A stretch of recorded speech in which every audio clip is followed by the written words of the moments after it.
Chapter 4, Time of Life Saved by the Lockdowns. 200,000 COVID deaths averted equals less than 1 day of lifespan extension per person. Has living this way for a year been worth it to you to add 1 day to your life?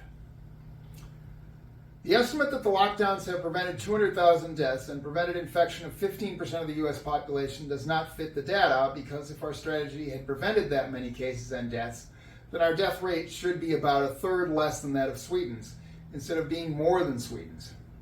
But let's say it did. If we are averting 200,000 COVID deaths, how many person years of life did that save? I estimated in Chapter 2 that the average life expectancy of the COVID dead, had they not contracted COVID, considering both their age and their health condition, is 4 years. If our strategy has saved 200,000 lives from COVID death, then with an average life expectancy lost of 4 years, saving 200,000 lives would mean 800,000 person years of life in the U.S. That is a lot, obviously.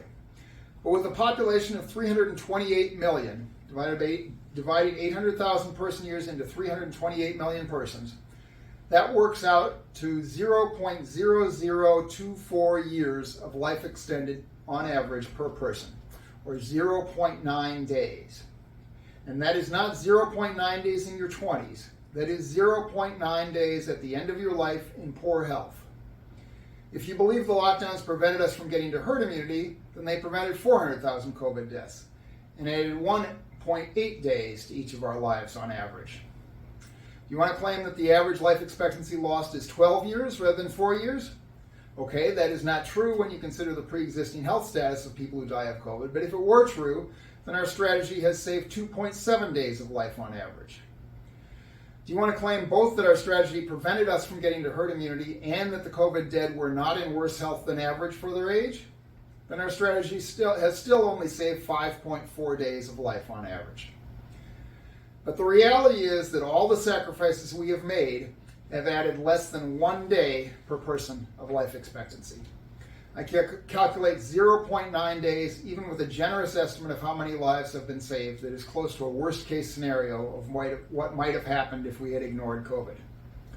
Does anyone think it has been worth living the way we have lived for more than a year to add 1 day to our lives? I certainly don't.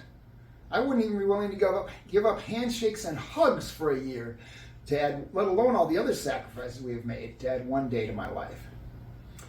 Now, some will say, well, you are not making these sacrifices for yourself, you are making them for others, for the elderly who are at risk of death. I would respond, your life is just as valuable as anyone else's. You are just as worthy of love and consideration as anyone else. The Bible says, love your neighbor as yourself, not instead of yourself. The proper way to analyze this ethically is to ask, would you be willing to make these sacrifices for your own benefit, to extend your own life? Second, some will say, well, you are hoping to add 1 year or 4 years or occasionally 20 years to someone's life by preventing a COVID death. Okay, then the question is to ask is, would you make these sacrifices, is not would you make these sacrifices to add 1 day to your life, but would you make these sacrifices for a 1 in 4,000 chance of adding 1 year to your life, or a 1 in 1,600 chance of adding 4 years to your life?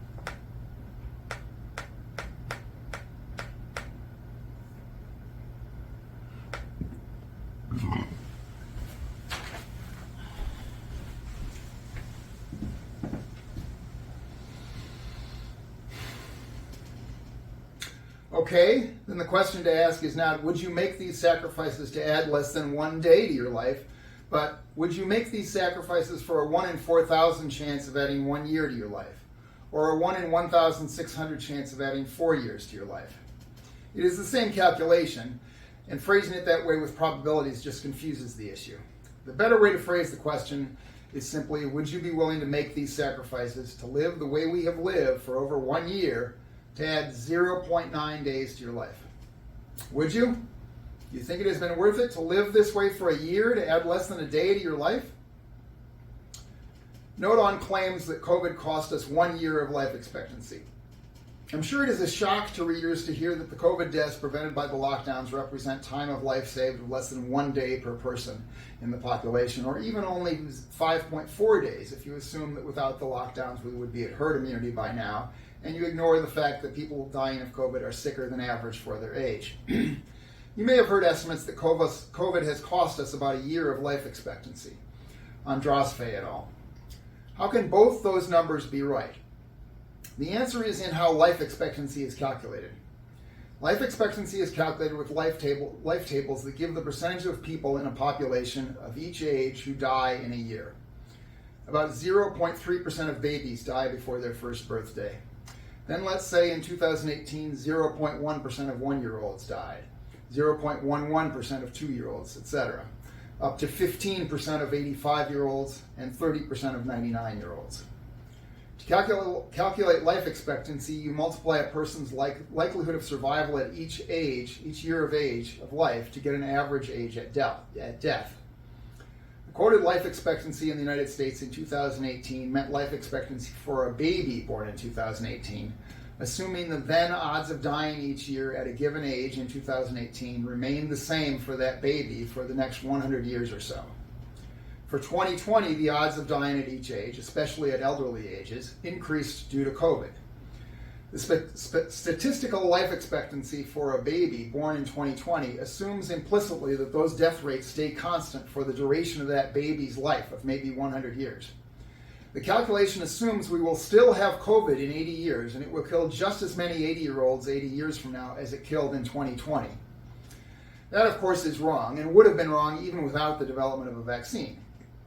It is statistically true that life expectancy in 2020 decreased by about a year due to COVID, but that does not mean that the average person will die 1 year earlier because of COVID.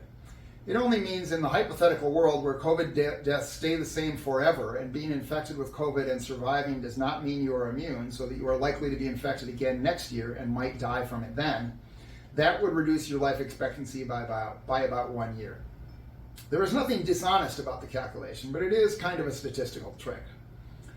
The more accurate and meaningful calculation is that COVID killing 600,000 Americans over 2020 to 2021, with an average life expectancy, had they not contracted COVID, of 4 years, cost the U.S. population 2.4 million person years. 600,000 deaths times 4 years of life lost per death equals 2.5 million person years, which divided into our population of 328 million persons is 0.0073 years, or 2.7 days of life per person in the population.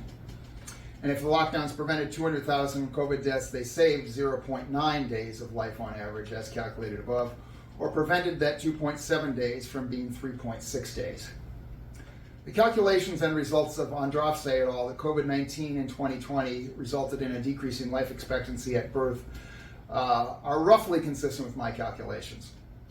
They estimate without COVID in 2020, the life expectancy at birth would have been 78.61, and with it, it was 77.48. Again, that change in life expectancy only applies in the hypothetical world where being infected with COVID does not make you immune to it and we never develop a vaccine. So a baby born today would be as likely to die of COVID 80 years from now if she is still alive as an 80-year-old was in 2020. So it is a proportional cost. It is paid every year over her life. Spread over 78 years, those 1.13 years, 412 days, means they estimate that COVID cost us 5.28 days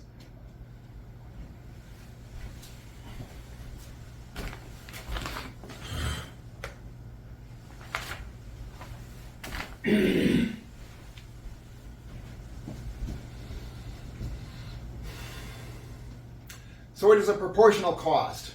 It is paid every year of her life. Spread over 78 years, those 1.13 years, 412 days, means they estimate COVID cost 5.28 days of life per person in 2020.